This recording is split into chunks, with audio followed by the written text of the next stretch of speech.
All right, good afternoon. So today I'm going to be talking about something that I see as a complete failure in public policy relating to social programs, and I'd like to talk about housing first. So just for some background, I worked for a housing first program back in Seattle back in the 2010s. I worked with some various other nonprofit, homeless support groups in Seattle's. I guess for about a total of 10 years, I worked with the homeless population in various groups, or various organizations and various states, California, Washington, and Oregon. So again, 2014 to 2024. So a good 10 years right there. And all I can say is that in that 10 years, things only got worse for that line of work and that population and the cities that contain these people. So first of all, I want to say that while I used to do this work, I do not do this work anymore.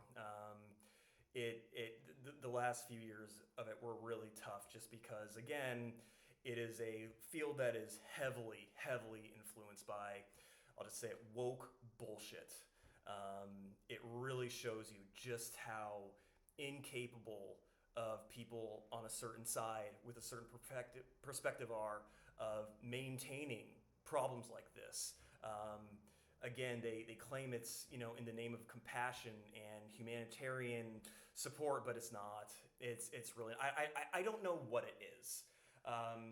So first, yeah, let's talk about housing first. I'm going to be looking at Seattle, King County, just as an example. I know that's a place where they've had housing first embedded within their culture for decades, probably at this point. So yeah, Seattle.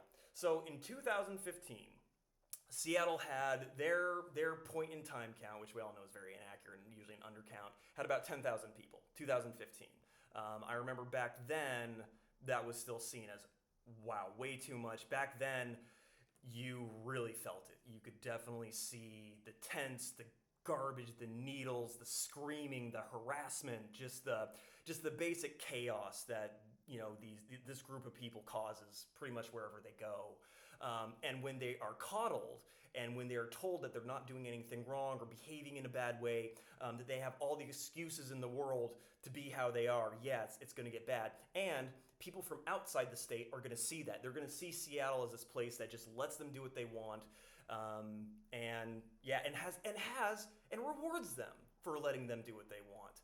So yeah, so 2015, 10,000 people. Let's go to 2025. We have, wow. So I guess 2024, sorry, 2024. We have about 17,000, 16,868.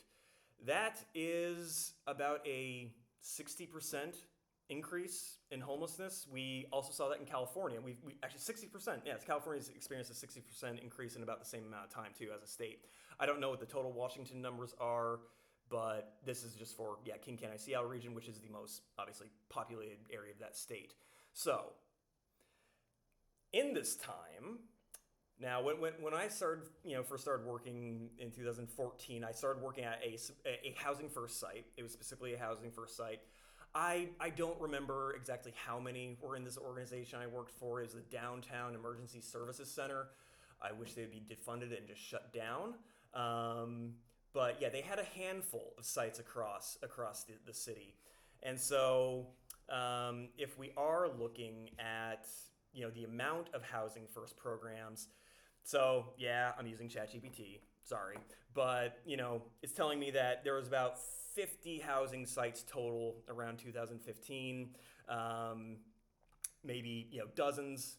Now, if we go to 2024, 2025, we are looking at, wow, hundreds more. Yeah, it's so you have housing first in 2015 being dozens of sites, and now in 2025 it's hundreds of sites. And we are seeing a 60% increase in homelessness. So as housing first increases, so does homelessness. for a solution, you want the solution maybe to increase, and then the thing that they're trying to address to decrease. If a system's working, that's typically how it works. Now I know. There's going to be so many apologists and so many people saying, "Oh, there's so many nuances and there's so many blah blah blah." Excuse after excuse after excuse. We need to just call something for what it is. Housing First is shit. They need to abandon it. For all I care, kick all the existing residents out and just rent those out to people who actually, might respect the housing a little bit more. And that's what I mean, respecting the housing anymore. People who move into these places seldom value what they have. They destroy their units. They make the neighborhoods unsafe. They harass the local residents. They just create problems. It's like you can take the people off the streets, but you can't take the streets off the people. That's just kind of how it is. And a lot of that is because we coddle this. We just say, oh no, go ahead and, create chaos. You're mentally ill. You get to do it. Or, oh, you're a drug addict. You poor thing. You must have been through so many bad things that, you know what? You want to rob and assault that person. You're the victim. So by all means, that's really how we were. I don't think I would have said it that explicitly, but my mindset was that. And it took experience. It took research. It took just getting to know the world around me to realize that this is bad shit, I'm sure that a lot of people I used to work with are still doing this work. I don't want to say, hey, you're a bad person for doing this, but you're not helping.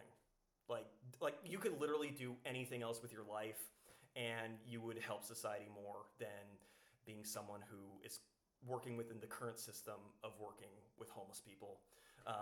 It's honestly, it's the reason why it's perpetuating. If you build it, they will come. If you encourage it, what do you think's going to happen? So yeah, to all you social workers out there who think that you're just doing the good work, every time you get someone housed, I'm sure you celebrate and think, oh great, yay. No, you're probably taking a unit of housing away from someone who's actually going to appreciate it, who probably doesn't really need your help in the first place, because honestly, you're not actually helping people. You're just doing things for them. You're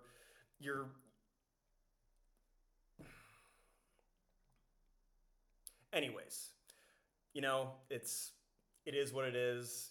I would encourage people to just kind of take a look at these numbers and just seeing what are we actually doing? Why are we continuing to do this? We are seeing an increase in the solution, yet an increase in the problem. It doesn't make sense. So we need to find something else. Honestly, it's going to be prisons, large-scale mental hospitals that we don't really have anymore in the U.S., unfortunately. So until we get those systems going and until we just abandon this so-called compassion, it's not compassion, by the way, we're fucked. We're just going to be like this. It's just going to be the U.S. So, yeah, vote conservative.